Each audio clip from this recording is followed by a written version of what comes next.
Hello everyone, and welcome to Classic Gaming Today, where we take a look at the gaming experiences of the past through the eyes of the present. I'm your host, Tony, and today we're going to look at Night Trap, a full-motion video, or FMV, interactive movie developed by Digital Pictures and published by Sega for the Sega CD home console in 1992, with various ports and eventually remasters following in later years. We're going to talk about that game in just a couple minutes, but first, as is usual, just a little bit of housekeeping up front. This is episode number 77. I'm excited to be here. I hope all of you are as well. If you'd like to reach out, let me know how I'm doing, provide feedback, comments, suggestions, or just talk about classic games and technology in general, I would love to hear from you, and there are a few ways you can reach out. I have an X account with the handle @ClassicGamingT. I have an email address, which is classicgamingtoday@gmail.com, and we have a Discord server. The link is in the show notes. Discord is the best way to get in touch with me and the rest of the community around this podcast. We have a ton of fun out on Discord. We have weekly gaming challenges, monthly gaming challenges, prizes, rewards, discussions. It's all out there. I highly encourage you all to check it out.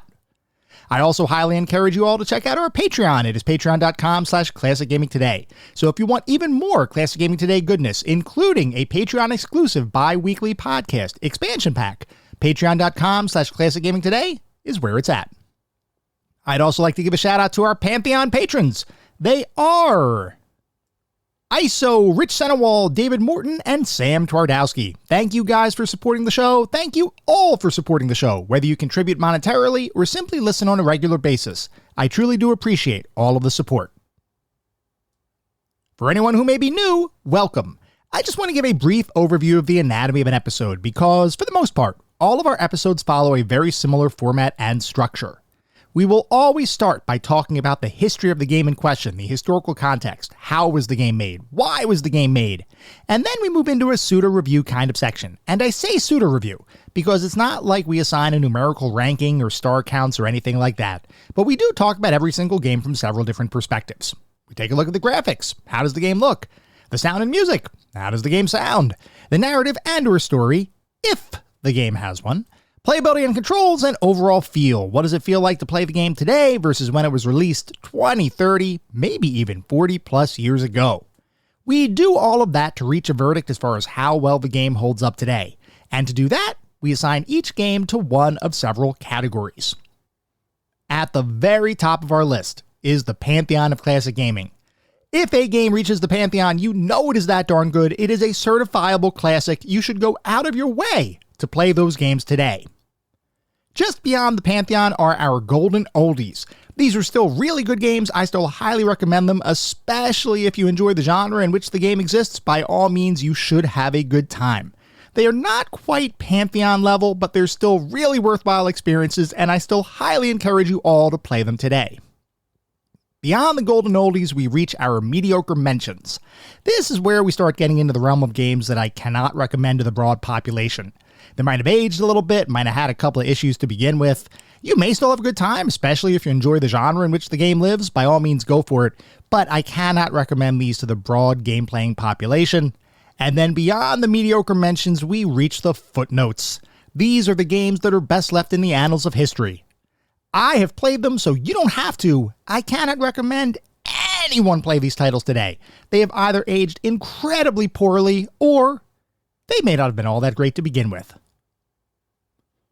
With that out of the way, we're going to start talking about the game of the day. That is Night Trap. All right, Mike, I think we've seen enough of that. Wow, it's got to be the strangest thing I've ever seen. I hear that. Just got this in last night. All right, listen up. The students that have been coming up to work the resort on this side of the lake have been disappearing right and left. Local authorities didn't have a clue until our surveillance teams tapped into the winery house right there and taped everything you just saw. What about the cameras and the traps? Probably security. What? We suspect they're using the winery house as a cover, and they're getting anyone who stumbles onto their scheme, whatever that is. Mike. This is Kelly. Kid. Come on, isn't she a little young? She's young. She's one of our best. She'll also be working inside. And remember, no one goes in until we get the signal from her. I want to know more about these traps. Yeah. That's one thing we've got going for us.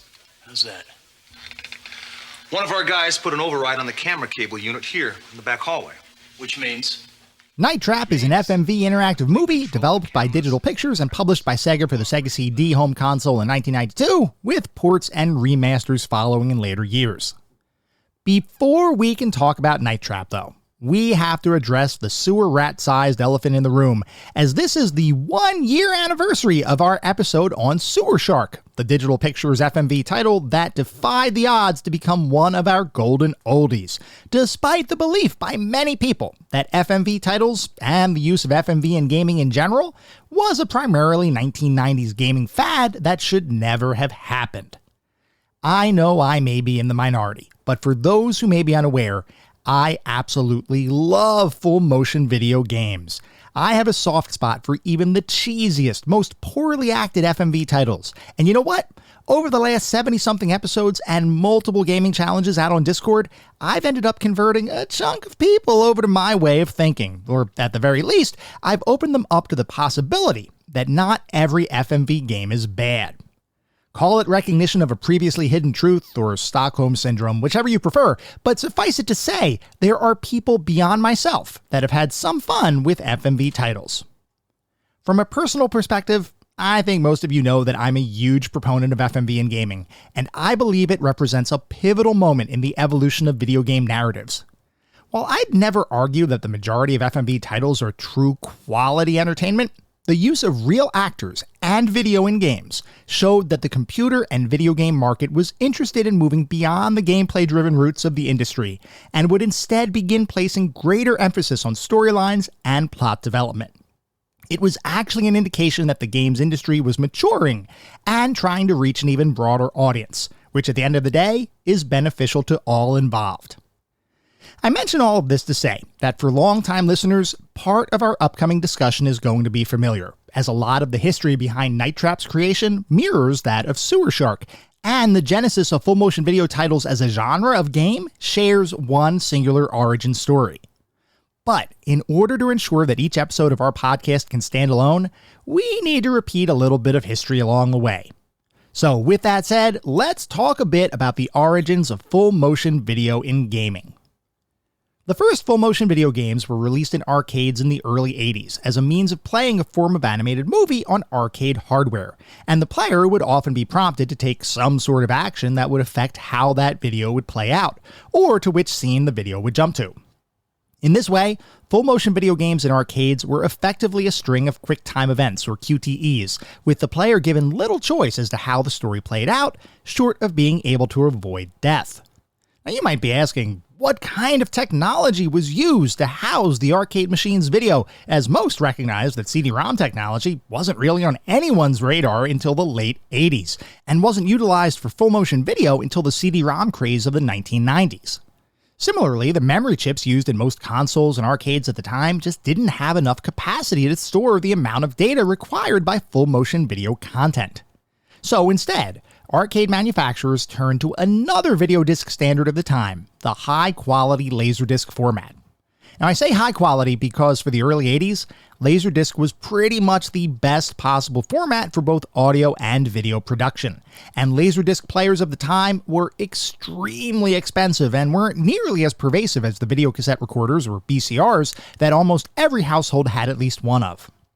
Laserdisc offered a number of benefits over the VCR format, one being the quality of video, as the format had a video resolution consisting of 425 horizontal lines, which compared to videocassette's relatively paltry 240 horizontal display lines was a big bump. But beyond the quality offered by the video format, the main reason Laserdiscs were used in early full-motion video arcade titles was because it allowed for random seeks and jumps from scene to scene, while VCRs, for those who might be unaware, were effectively linear devices, meaning if you wanted to skip past a certain scene in a movie, you couldn't just click next, you had to hit fast forward and wait while the tape advanced rapidly through whatever scene was playing. Using a linear format for games that allow for various user inputs wouldn't really work to provide a positive experience for players, and the reason for that comes down to player choice. To illustrate why that is, let's take a look at one of the early Laserdisc arcade games, Dragon's Lair, and how the actions in that game play out. We're going to discuss Dragon's Lair in only the simplest terms here, purely as an illustration of early FMV gaming, And if you want to know more about Dragon's Lair specifically, check out the episode we did last year, which was focused entirely on Dragon's Lair. Anyway, in Dragon's Lair, you play a knight named Dirk the Daring, who is on a quest to save a princess named Daphne from certain doom. In order to progress through the game and save the princess, you have to traverse a series of different scenes and dangerous situations, all playing out in a very cartoon-like animated video. And the way it works is, at various points in the video, you'll be presented with an opportunity to take one of several options. As in the original iteration of the arcade game, there were no button prompts on the screen to help guide your inputs. In fact, there wasn't even any indication of when you were supposed to take an action. Instead, you would simply observe the video and hit one of 4 directional inputs on your joystick, or swing your sword whenever you thought the scene being played might warrant some degree of interaction. Assuming you chose correctly, the Laserdisc player would automatically jump to the location on the disc that corresponded to the successful choice. If you choose the wrong action, the Laserdisc player would similarly jump to the location on the disc that corresponded to that incorrect choice, which might make the gameplay cut down a different path, or potentially lead to your death, which was the case more often than not. Because of the need to jump from scene to scene quickly, and with as little delay as possible, using Laserdiscs for the game makes perfect sense, and the nearly instantaneous video playback, regardless of your choices, ended up creating what felt like a personalized cartoon driven entirely by your own actions, whether right or wrong.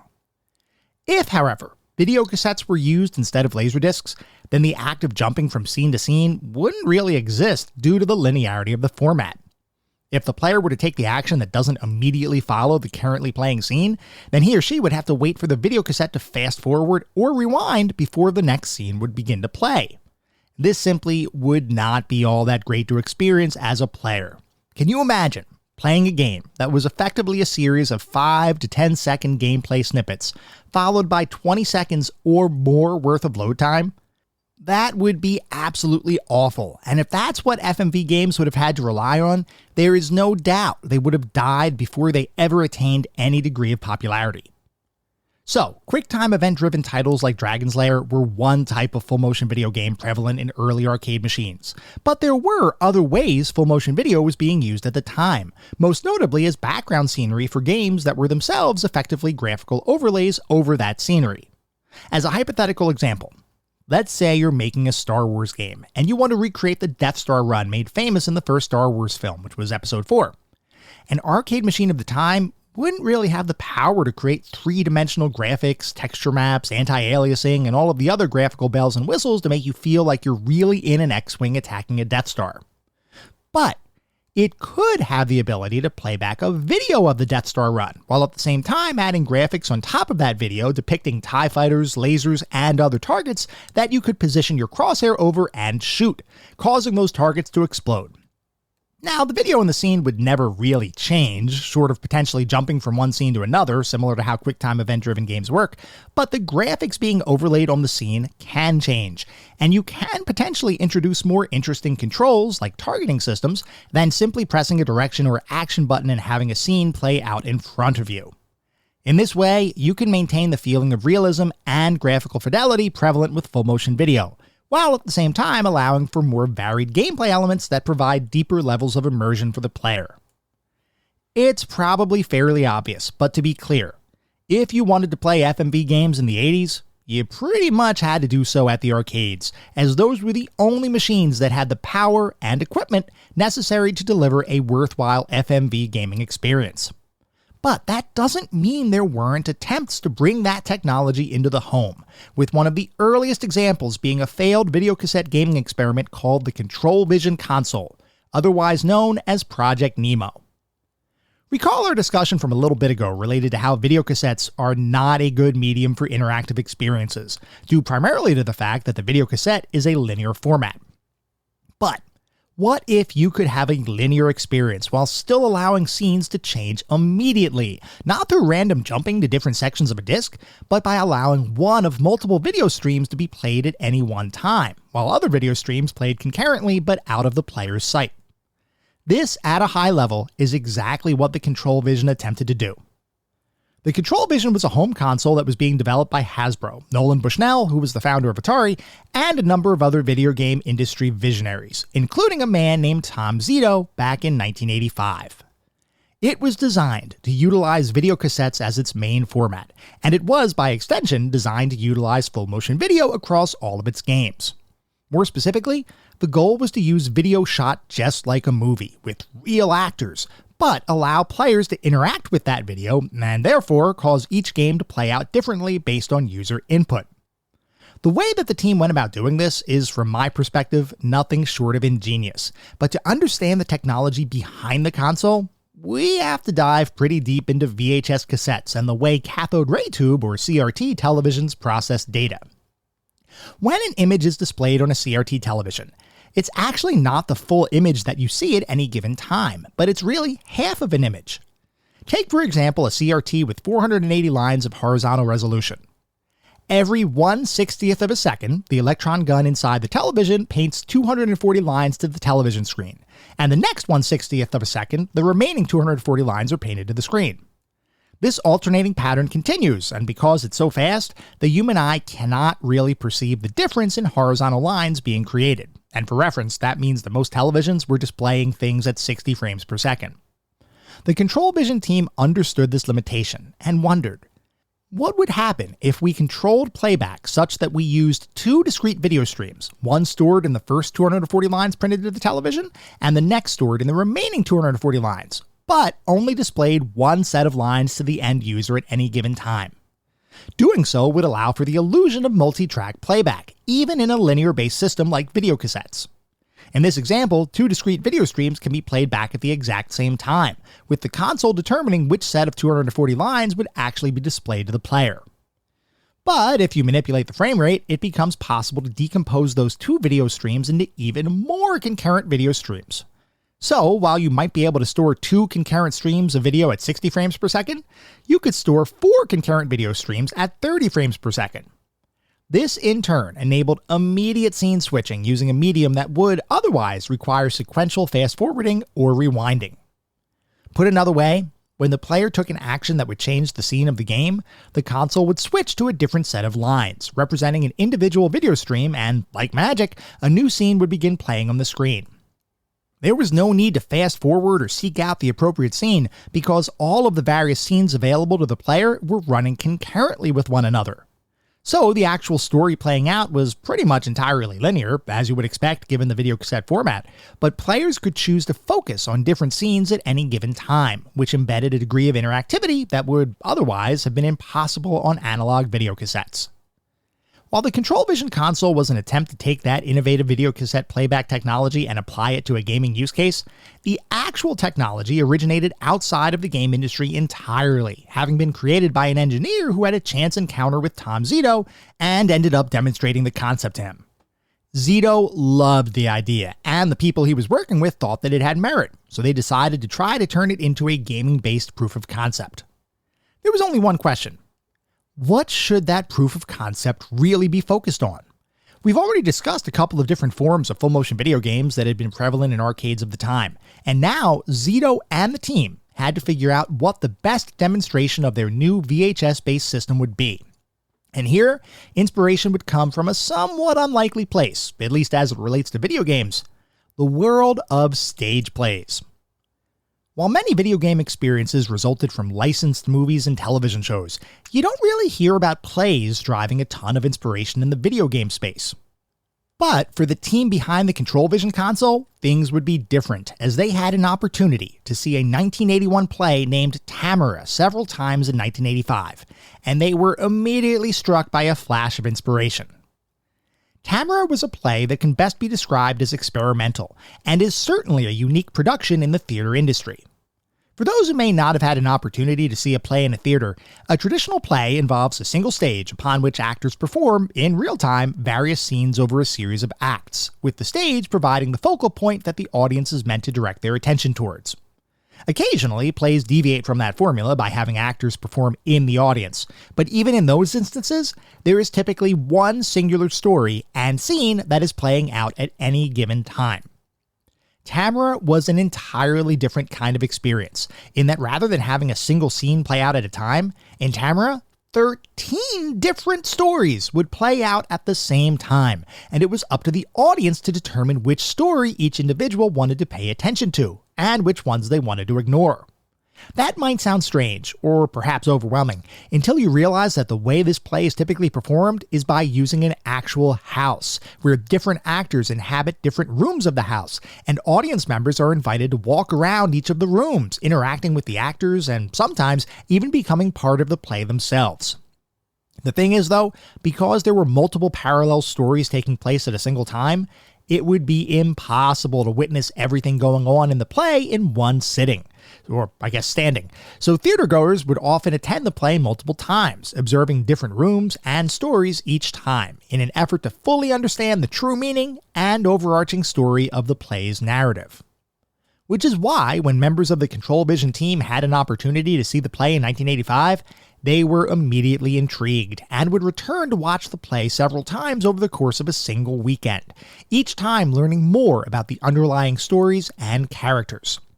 And it was this parallel story kind of structure that the team believed would be a perfect example of their Control Vision hardware, which is why shortly after viewing that play, they created the interactive demo known as Scene of the Crime as a means of showing exactly what that technology could do. Scene of the Crime would offer players the ability to interact with multiple camera feeds, switching between them at will, allowing players to dive deeper into certain aspects of the story, while other parts continue to play out along a linear timeline. If that sounds confusing, think about it like this. When you hit play on the game, 4 distinct video tracks begin playing at once, each on a different video stream embedded in the video cassette. As you, the player, switch between the various feeds, different video tracks, which are really just frame offsets, are selected for display, effectively hiding the other concurrently running tracks. To you, it seems like the camera feeds are seamlessly jumping from one to the other. From a technology perspective, all it involved was displaying the appropriate combination of frame and 240 lines on the screen, and hiding the other streams as appropriate. This technology, while awesome sounding in theory, had some severe issues in practice. Most notably, in order to maintain the illusion of continuity across all disparate video streams, every individual track had to be perfectly synchronized, which introduced complexity into both the recording and editing process, as well as the final act of splicing all of the various video tracks together into a series of concurrently running streams. Despite those issues, though, the Control Vision team demonstrated the system and their prototype Scene of the Crime to toy manufacturer Hasbro in late 1986, a meeting which earned the team rave reviews and a good chunk of funding to begin developing full-fledged titles for the system. With money in hand, Zito and the rest of the team sat down to begin brainstorming what games they would create as their first experiences for the Control Vision console. And here, because the system was intended to be a video-driven console, it only made sense to attempt to attract current film distributors as potential partners, with an initial goal of creating an interactive movie based on the very popular A Nightmare on Elm Street film series, which involves a demonic presence, Freddy Krueger, haunting the dreams of various teens living on the titular residential street. This sounded like a perfect application of the Control Vision technology, so Zito and the rest of the team began negotiating with film production company New Line Cinema in the hopes of acquiring the Elm Street license. Unfortunately, those negotiations would eventually fall through, leaving Zito and the team without a license to use for their new game. So they decided to do the next best thing, which was to create an entirely original story focused on an eccentric billionaire who kept his fortune stored in his grand mansion, protected by a series of state-of-the-art traps and security systems to prevent any theft from potentially occurring. One weekend, the billionaire's daughter and several of her friends decide to stay overnight at the house, which of course is also the weekend that a team of highly skilled ninja burglars, yes, ninja burglars, decided to rob the billionaire's home. With only you, as the player, standing between those ninja thieves, a group of teenage girls, and billions of dollars, your job is to use surveillance cameras positioned around the house to observe each room and, at appropriate times, trigger the installed traps to capture the ninja robbers and save both the teenage slumber partygoers as well as the billionaire's vast fortune. That concept would evolve a bit from this original idea, eventually morphing from protecting a teenage slumber party from ninja burglars to protecting a teenage slumber party from vampiric creatures known as augurs. Though, as that vampire idea materialized, the team faced an unexpected challenge. Hasbro, who like I said was the primary investor behind the game and the ControlVision console itself, had a policy in place that any filmed footage could not feature what they called reproducible violence. Meaning, if the footage showed something that someone could conceivably do in the real world, it could not be used for the game. Now, I'm not sure how up to speed everyone is on vampiric practices, but typically, vampires drain the blood from their victims via a bite on the neck, which incidentally would fit into Hasbro's definition of reproducible violence. So the team needed to figure out how to use vampires, but not use their defining characteristic, which resulted in the augurs becoming slow-moving creatures who, rather than biting and sucking the blood from a victim's neck, would instead use an odd contraption that effectively served the same function. But because that contraption didn't exist in the real world, it was totally safe to use in the game. This is definitely an interesting interpretation of Hasbro's rules. Regardless, the final concept for the game was agreed upon, and with that, production on the title that would eventually be known as Night Trap began in earnest. Over a period of 6 months, Night Trap would be filmed, edited, and programmed, with most of the time spent on actually splicing together all of the filmed footage into a usable format. Filming the footage for the game took around 16 days to complete, and would notably include actress Dana Plato in a starring role, who at the time was best known for her role in the family sitcom Different Strokes. Plato at the time was experiencing a fall from grace, as she was unfortunately stuck in the throes of addiction, which ended up manifesting itself in being difficult to work with while on set. Luckily, that didn't impact the filming schedule, because Plato ultimately wasn't in that many scenes directly. The augurs, however, despite being nameless masked creatures, were prevalent throughout the game, and those characters would be played by a series of stunt people who, in an attempt to avoid real injury, developed an interesting walking style that was kind of a side-to-side, slightly hunched shamble, which ostensibly was done to make it so that they'd always be ready to fall into a trap. Now, I found that particularly interesting, because my assumption was that they would receive some sort of cue when a trap was about to be activated, but it sounds like maybe that didn't happen? If so, that's kinda awesome, and adds a whole new dimension to the footage that accompanies you trapping an augur in the game. Anyway, eventually, all of the principal photography would be completed, which meant it was now time to splice all of that footage together into a game, which proved to be challenging, as at any given time, 4 different video streams and stories were playing at the same time, all of which had to be synchronized in order to create the illusion of a free-flowing film. Interestingly, the final game would end up featuring 8 rooms, though only those previously mentioned 4 video streams would play at any point, meaning that 4 rooms would always be static, while 4 rooms would always have something with action. The static and action-driven rooms would change as the game played out, but that 4 and 4 rule would be maintained throughout the game. Once all of that programming and video splicing magic was finished, preparations would begin on releasing Night Trap for the ControlVision console, which alongside the full-motion video on-rails shooter Sewer Shark, was intended to be a launch title for the system. Everything was pretty much ready to go, and then Hasbro pulled the plug on the console right before its launch in 1989. A result of the hardware being too expensive to produce and sell, and the technology being just a bit too tricky to work with. So, despite 2 games being pretty much ready to ship, all work would stop once the console launch was cancelled, and both Night Trap and Sewer Shark would end up stuck in limbo. With no alternative at the time, Tom Zito purchased the rights to the game, along with Sewer Shark, and stored everything in a Rhode Island warehouse, in the hopes that he would be able to revisit them again in the future. We'll now fast forward to 1991, where a relatively new format was beginning to take the computing and video game industry by storm. That format, of course, was the CD-ROM, a massive jump in storage technology that allowed for previously unheard of amounts of data to be stored on a single disk, 650 megabytes to be precise. With the proliferation of the CD-ROM, and the adoption of the technology by console giant Sega for use with their forthcoming add-on system, the Sega CD, Tom Zito saw an opportunity. In 1991, he, along with several other members of the failed ControlVision team, decided to form a new company called Digital Pictures, whose focus was going to be creating full-motion video experiences for CD-ROM technology. CD-ROMs allowed for many of the same benefits as the Laserdisc technology that we had previously discussed, in that drives could skip to pretty much any part of the disc instantaneously, which effectively served as a more cost-effective mechanism for bringing FMV titles into the home.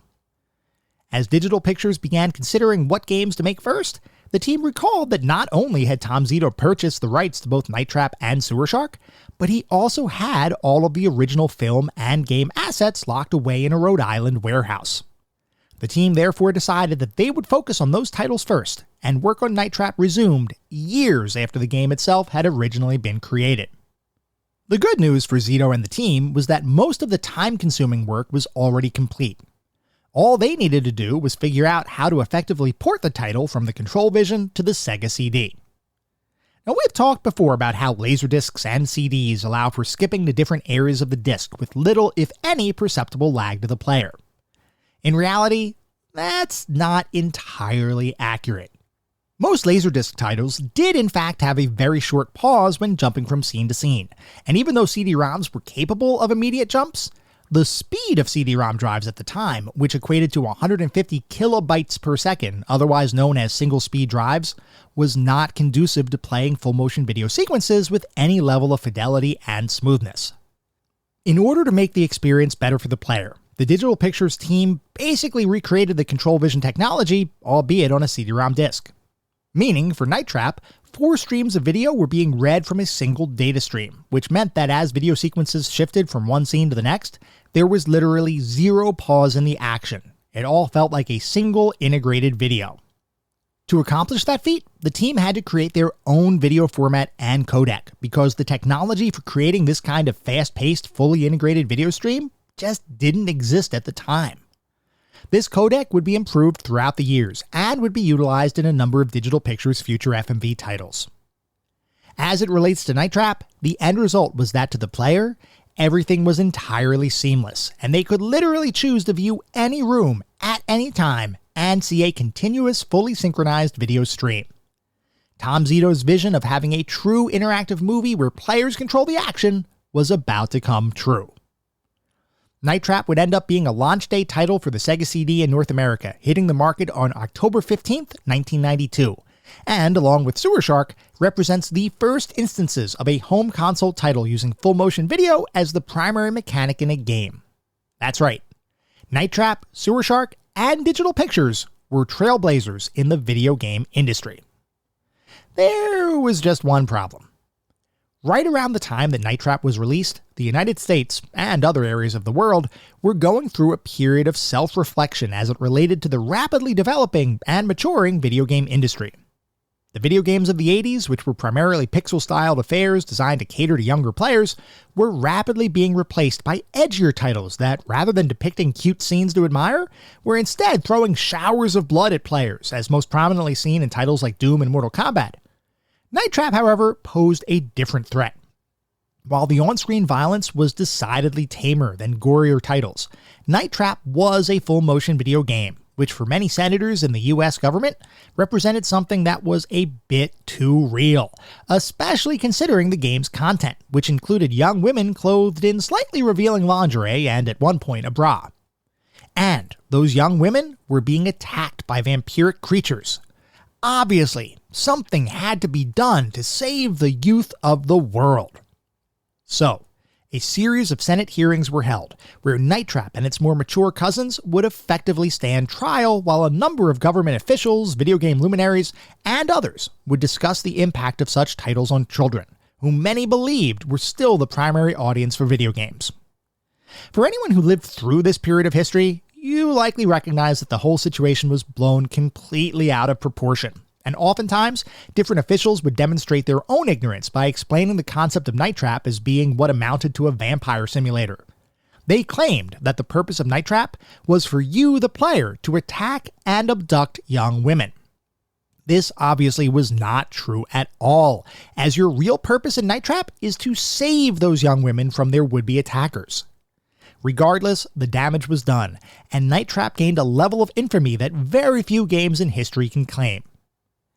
The end result of all this controversy was the creation of the Entertainment Software Ratings Board, or ESRB, in 1994, which is the United States organization responsible for rating games based on their content in an effort to categorize titles as either being suitable for the entire population or restricted to more mature gamers. While the ESRB is an American organization, other similar groups would pop up around the world, driven largely by the same concerns as were raised by the United States government. Despite that controversy, or perhaps because of that controversy, sales for the game ended up increasing, and Night Trap would go on to sell 400,000 copies in the years following its release, which is pretty impressive considering major toy retailers like Toys R Us refused to sell the title in their stores. From a critical perspective, the game would receive mixed reviews. While some people praised the fact that playing a truly interactive movie was innovative and technologically advanced, many others complained that the game's lack of direct interactivity made it feel less like a game and more like a passive experience. The game's B-movie styled narrative also caused division amongst the critical community, as some people loved the quirky charm of the title, while others declared that the acting and story were both subpar. I'll let you know what I think about the game in just a little bit, but suffice it to say, for many, Night Trap was written off shortly after its release as a gimmick, both because of its reliance on full-motion video gameplay and also because of the controversy it stirred, which some people believe to be entirely intentional. Despite being ported to a number of different systems, Night Trap would end up losing a bit of popularity over the years, with most people only playing it ironically as opposed to looking at it as a title to experience for the simple joy of playing a game. For many years, it looked like Night Trap would slip out of the spotlight entirely. That would all change in 2014 though, when some of the original team behind Night Trap, including lead designer James Riley, would put forward a Kickstarter for a remastered version of the game, complete with higher quality visuals and potentially even a brand new sequel. Unfortunately for FMV fans, that Kickstarter failed miserably, with only $40,000 of the $330,000 goal pledged by the end of the campaign. For a while, it looked like there truly was no desire to revisit Night Trap. The community just wasn't there, or at least there weren't enough people who wanted to actually spend money on an early 90s FMV revival. Luckily, in 2016, a software developer named Tyler Hogle, who was in the process of remastering a number of the old Digital Pictures FMV titles from the Sega CD era, was able to get a tech demo for a remastered Night Trap working on a smartphone. He took that demo and began socializing it, eventually working with both Tom Zito and James Riley to take that prototype and turn it into a full-fledged re-release, with updated visuals, user interface elements, and a number of extras included.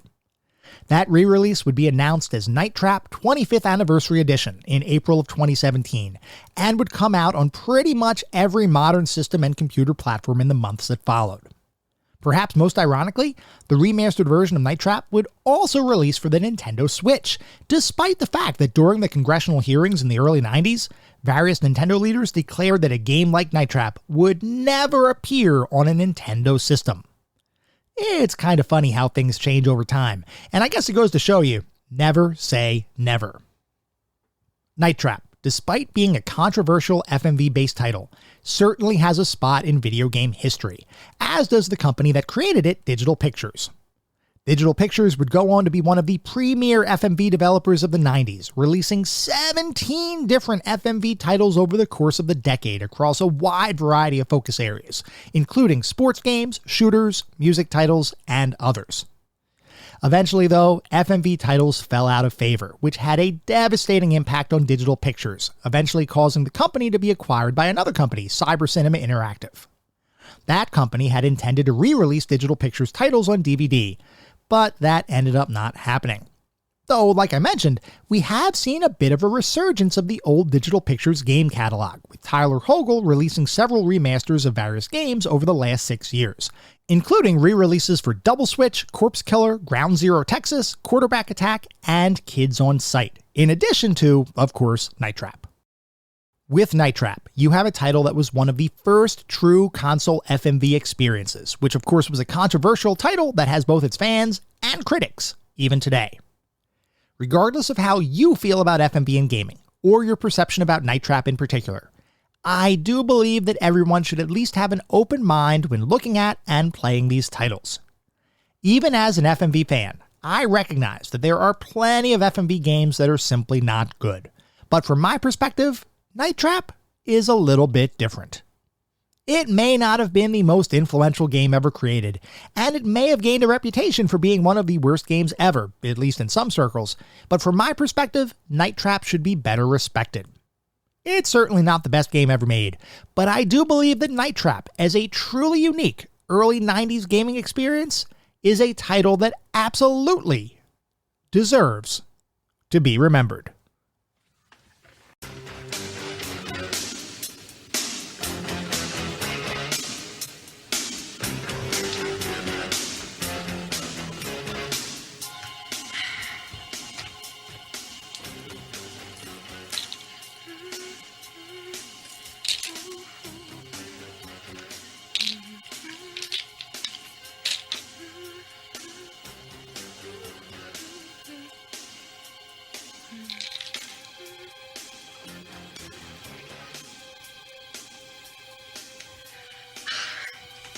Megan, this isn't gonna work. You're not scaring me. Wait. What are you doing now? We are now going to shift to start talking about what it feels like to play Night Trap today versus when it was released over 30 years ago. So Night Trap, like we've talked about, is a full motion video game that tasks you with keeping a group of slumber partying young women safe from an onslaught of vampiric beings known as augurs. The way you accomplish that task is via the use of a security system of sorts, with the general concept being the house you're observing has been fitted with a number of surveillance cameras, and the organization you work for, the Sega Control Attack Team, or SCAT, has hacked into the system and given you control over those cameras. At the same time, the house has also been outfitted with a number of traps, and it is your job to view the surveillance footage from the 8 rooms in and around the house, wait for augurs to enter a trap zone, and then trigger those traps to capture the augurs and keep the women in the house safe. As with many interactive movies of the time, the majority of the gameplay is relatively simple, as most of your time with the game is spent watching pre-recorded video sequences and pressing a button at the right time, very similar in some respects to the gameplay from the arcade classic Dragon's Lair. Night Trap, though, actually has some additional elements included that work to add additional interactivity to keep you on your toes. For one, as you play the game, you're not just responsible for watching a single video sequence play out in front of you. Instead, you're presented with a series of rooms, and you need to navigate between them, trying to figure out where there's some sort of scene playing out. In the original Sega CD version of the game, there was no indicator of which room a scene might be playing out in, which means finding an active scene relied mostly on trial and error, at least until you began learning the general sequence of the game's video sequences. Because, in Night Trap, the game plays out the exact same way every single time you play it. There are different videos that may play depending on your ability or inability to capture augurs at the right time, and there are several endings you might eventually receive. But from a story perspective, there's effectively a singular path through the game. What that means is that success in Night Trap is dependent entirely on your ability to either memorize or write down the appropriate sequence of rooms to navigate between in order to capture the most possible augurs. And here, that sequence, and your ability to capture the bad guys, is vitally important, because the game has a series of threshold checks built into it that will look at the number of augurs you've captured at certain points in the game. If the number exceeds the game's threshold, then you continue playing. If the number is lower than what the game expects, then your SCAT leader will send you a message and disconnect your video feed, effectively ending the game. Conceptually, that gameplay mechanic makes sense. There is just one issue, though. In order to capture the number of augurs necessary to succeed at the game, you have to effectively ignore the story almost entirely, because at any point in time, up to 4 different rooms might have some activity happening. Until near the end of the game, the general rule is that if you see a story scene playing out, you will almost invariably be missing out on capturing an augur or two, so the optimal gameplay move at that point is to navigate away from the scene, ignoring the story, and look for the room or rooms with augurs shambling about. While you may not know where those augurs are in the original Sega CD version of the game, you do always know when a new capturable augur exits the game world, because there's an augur counter that you'll see augment whenever a capturable augur escapes from the game. This, as you might imagine, is not always the most useful thing, as by the time you realize you should be capturing an augur, it's often too late. The remake did address this issue by having the capturable auger count increment when an auger enters the scene as opposed to when they escape a scene, which is a minor tweak, but it is a tweak that makes the remake a good bit easier than the original version. Regardless of those counter shenanigans, assuming you navigate to the right room, your goal is to watch the augers move about until they enter a trap zone, at which point a light will flash on your screen indicating that the trap should be triggered, which you accomplish by pressing the B button on your controller. If you time your button press accurately enough, you'll capture the auger or augers in the scene. If you're not accurate or timely enough, then the auger will escape. It's important to note, though, that not every auger in a given scene can be captured at the moment you see them, as sometimes they move from room to room. The cool thing here, though, is that each of the rooms are synchronized with each other, so if you see an auger or a main character move from one room to an adjacent room, you can continue to follow their movements by switching to the video feed for that new room. I really did think this was a nice touch and added a layer of cohesion and consistency to the game world that made the game feel more real, so to speak, as opposed to simply a series of disjointed video streams that you can navigate between. Beyond missing the trigger to capture an auger, there's actually another fail condition that could potentially pop up, and that involves the active security code system integrated with the gameplay. At certain points in the story, a scene will play out in one of the rooms where a couple of characters will speak with each other, and one will mention needing to change the security code.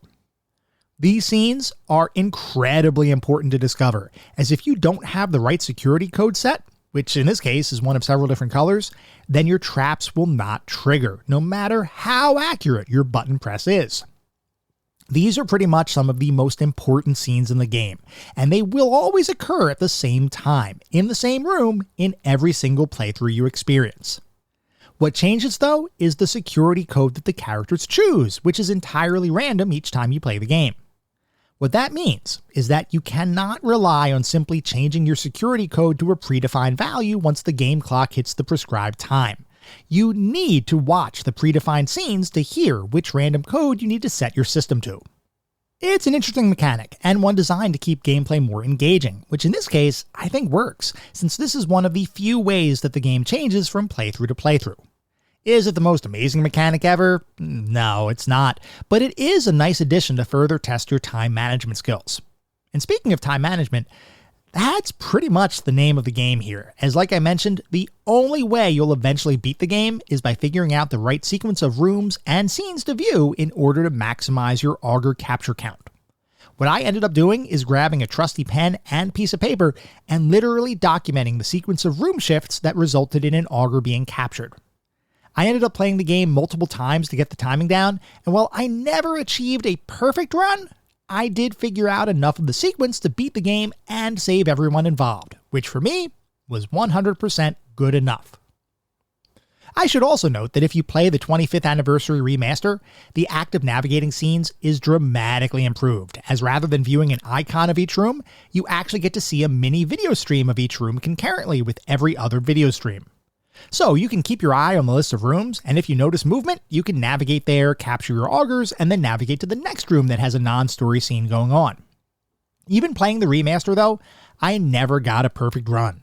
Figuring out the timing is a surprisingly fun part of the experience, and even though you may never see the full story short of looking it up on YouTube, I still enjoyed the act of playing the game, despite the repeated playthroughs required to eventually be successful. And just to reiterate, if you are truly trying to beat Night Trap independently, it will take you a number of playthroughs to figure out good enough timing to continue to progress through the story. And other than a mid-story checkpoint, there are no autosaves or any other form of continues built into the game. When you fail, you either restart right at the beginning, or you restart at the midway point, which I could see some people feeling is a bit tedious. That being said, the entire game is maybe 30 or so minutes long, so even if you do have to restart the game multiple times, it's not all that bad. And as you get progressively better at the game, you may find yourself entering a state of simple relaxation as your memory starts to take over and you simply navigate room to room, capturing augers. It may sound strange, but I know this happened to me a couple times while playing, and honestly, it was kinda nice after playing some pretty darn challenging games recently. We're going to talk more about the specific aspects of Night Trap in just a couple minutes, but first, as we have to do, always, we've got to look at the back of the box, because as you all know, I love looking at the back of the box for these games. I love learning how different companies marketed their titles and tried to get you to buy these games in the stores. Now, around this time, we did not have a pervasive internet. We did not have YouTube to look up gameplay videos. Most of the time when we made a buying decision, it was either based on word of mouth or things we might have seen in magazines and reviews or what the box looked like. And a lot of times it was really based on what the box looked like. Did the front of the box look cool? Did the back of the box sound cool? If so, you were going to buy the game. Now, Night Trap, because it did have that controversy we talked about, was a little bit different, at least after its release, because I think a lot of people probably knew what Night Trap was simply because of how much controversy and press attention it was getting in the Senate hearings and other hearings around the world. But typically speaking, when you made a buying decision back around this time, a lot of it was based on what the box looked like. So, for Night Trap, for the Sega CD, the back of the box says, "The next generation of video games on Sega CD." Night Trap is the first CD title with continuous full motion video and audio. It plays like a movie with hours of awesome gameplay. Get 2 CDs packed with sinister scenes and live action video. Vanishing co-eds, bloodless bodies, mysterious intruders. As a secret commando for SCAT, the Sega Control Attack Team, your mission's a time bomb. 5 beautiful co-eds are being stalked in an eerie estate.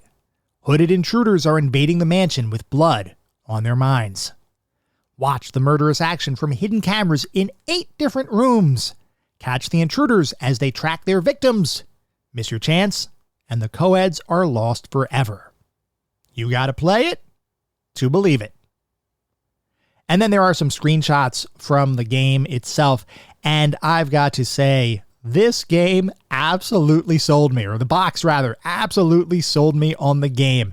You guys know I love full motion video games. And boy, did this make this sound like an interactive movie, which of course it is, but I would have been over the moon excited to buy this game when it first came out. Now, interestingly, I did have a Sega CD when it first came out, and I did love Sewer Shark, which was kinda Night Trap's sibling as far as game development goes, but I never did buy Night Trap, the original Sega CD game. I don't know why that is. Maybe the controversy thing kinda played into it. I don't quite recall exactly why I didn't pick it up, because I know if I had the opportunity to, based on what the box looked like and what the box showed and what the writing was and kind of how it made it all sound, I would have been all in on the experience. Anyway, let's move on and start talking about the more specific aspects of the game. We're going to start by talking about the graphics. As you might imagine, the graphics here are almost entirely full motion video based, and conceptually, that should mean the graphics are pretty lifelike. And yes, they do in fact present recordings of real people. But, and we've talked about this before, as much as I love the Sega CD, and as much as I adore the fact that the Sega CD was effectively FMV the console, I cannot deny the fact that the full motion video sequences here were pretty grainy, with very limited colors and a ton of pixels on display. I personally love the charm of old school grainy FMV sequences, but your enjoyment of the original Sega CD version is going to be heavily dependent on how you feel about decidedly non-high definition visuals. Other than the full motion video sequences, the other user interface elements in the game are actually pretty low quality graphics and kind of look like something an amateur artist might whip up in Microsoft Paint. They're effective and they look okay, but I'd be lying if I didn't say the graphics were kind of underwhelming. And by the way, if anyone is wondering, the remaster is an entirely different story, with nicely upscaled remastered video sequences and a user interface that better mimics the whole surveillance security system kind of framework that the game's story alludes to. If I were to pick a version of the game to play, I would probably go with the remaster, and in fact, that comment is going to apply as a blanket statement throughout the rest of our discussion.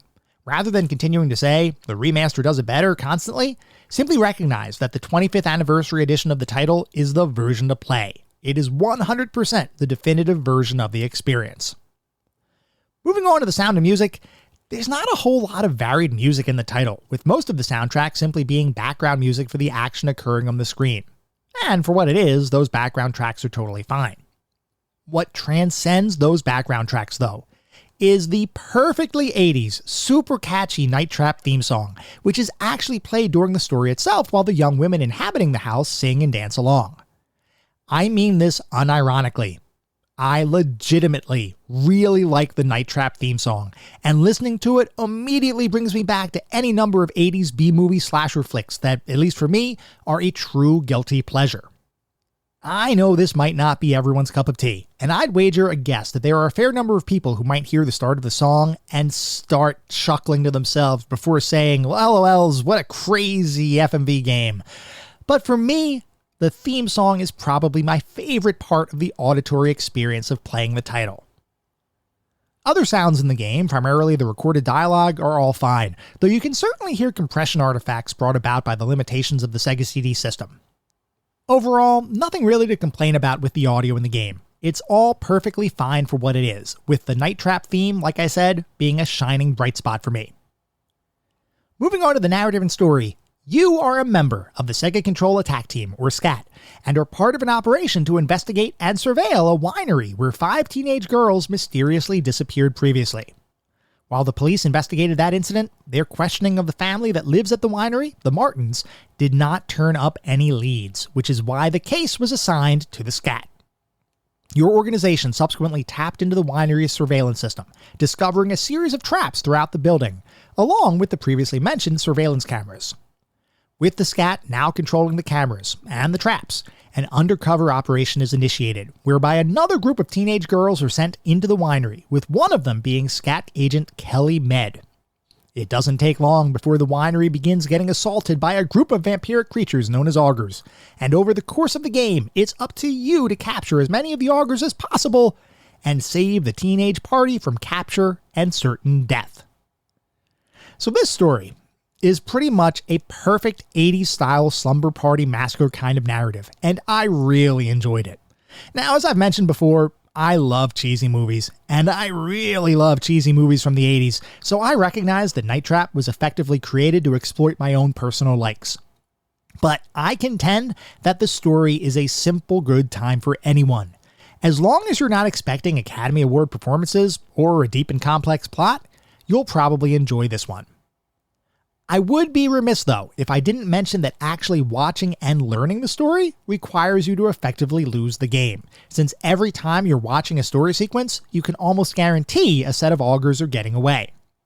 It's an interesting design decision, and while I kinda wish there was more story readily available while playing normally without having to resort to what amounts to a throwaway playthrough, I still enjoyed it. Moving on to the playability and controls, all of the controls here are very simple, with your only means of interaction being the ability to navigate between different video streams and room cameras, switch the color of the security code for the house's security system, and trigger traps when your trap indicator flashes red. And honestly, with such simple controls, it'd be pretty hard to mess them up, and I can safely say that Night Trap controls just fine. The game also remains a very playable experience, though I do think there will be a little bit of a hurdle some people face, primarily related to the fact that the way to beat the game is to effectively ignore the story and instead focus on finding augurs for capture. Those augur sequences are interesting the first couple times you see them, though you will eventually start to see repeat sequences, and when you couple those repeats with needing to replay the game multiple times, I can certainly see why some people will be less than enamored with the whole experience. Personally, though, I would urge patience, as what I've found is that if you put in some time with the game, you eventually start to uncover a quirky charm that, rather than being irritating, actually becomes endearing, until eventually, you really do want to try to save the teenage slumber party from the augur menace. By the time I was done playing the game, I walked away feeling strangely happy with the experience, and I kinda wanted more. Who knows, maybe we'll take a look at Night Trap's spiritual successor, Double Switch, in the future. Whether we tackle Corey Haim's trap-themed adventure or not, the fact is Night Trap, while simple, is just compelling enough to warrant your attention, and I did enjoy my time playing the game. So overall, how did it feel to play Night Trap in 2024? Well, the game is a very simple, lightweight kind of experience. The kind of thing you'd want to play when you don't want to focus on anything deep or complex. It's kind of the equivalent of casual dating. You're just looking for a good time and some interaction, not necessarily commitment, and Night Trap gives that to you, albeit in video game form. I'd imagine this is even more interesting to play in a group setting though, as it feels like the kind of game that could be a fun diversion to boot up at a party. It's still fun to play as a solo experience, and I think if you take some time to embrace its quirky charm, you'll definitely find something to like here. So overall, what is our verdict on Night Trap? Now listen, I know Night Trap has in the past been criticized as being one of the worst games ever made. I mean, come on, it has B-movie acting, it's a full-motion video game, and it came out on the Sega CD? That seems ripe for internet critique and general derision. But what I'm telling you is to not believe the haters, as I truly think there's a lot to like with Night Trap. It's not going to win any awards, and I would never consider it one of the best games ever made. But as an early FMV curiosity, there is more good here than you probably assumed. Which is why, for me, Night Trap has just become the newest entry on our list of golden oldies. It's a unique, simple experience, but what is here is pretty darn fun, and I think it's something that everyone should try at least once in their gaming careers. Whether you're playing to make fun of it, or because you want to appreciate its oddly eccentric sensibilities, there is some good stuff here, and I have no reservations naming Night Trap as one of our golden oldies. Tony, this is all insane! I tried to warn you, but you wouldn't listen. Listen to what? What are you talking about? Ashley, I tried to save it from the Augs, but you had to interfere, and now you will pay. Tony, I don't understand. This is crazy. Don't be foolish, Kelly. They wouldn't stand in my way. Would you?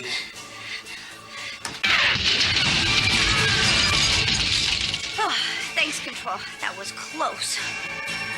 That was our episode on Night Trap. I hope you all enjoyed listening to it as much as I enjoyed creating it.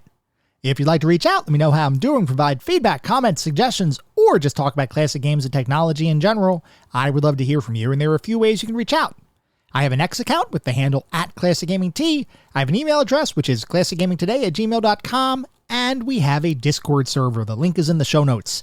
Discord is the best way to get in touch with me and the rest of the community around this podcast. We have a ton of fun out on Discord. I highly encourage you all to check it out today.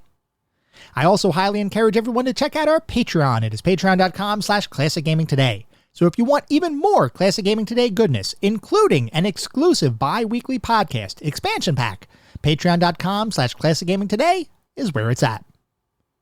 Before we sign off for the week, I do want to mention that our next episode is going to be a Patreon-sponsored episode. This one is going to be focused on EverQuest, the MMORPG that affectionately has been known as EverCrack over the years. We'll talk about that particular drug in the next episode, so feel free to write in if you have any particularly fond or not so fond memories of that experience. At the same time, I recognize you're likely listening to this podcast on any number of podcast services, and if you would feel so inclined, it would be great if you could leave me a review. This is not about bolstering star counts. This is not about trying to harvest a ton of 5-star ratings, though if that happens, awesome, it means we're doing something right. No, what it's really all about is trying to continue to make the best possible podcast I can, and the only way to do that is to get feedback from all of our listener community to make sure that I am hitting that mark. We get new listeners every single day, which is amazing, and I want to make sure that I'm continuing to deliver the content that everyone wants to listen to, while I continue to try to make the best possible podcast I can. We'll be back in around a week with our next episode focused on EverQuest. Until then, remember, sometimes the games of the past are just as good, if not better, than the games of today. Goodbye, everyone.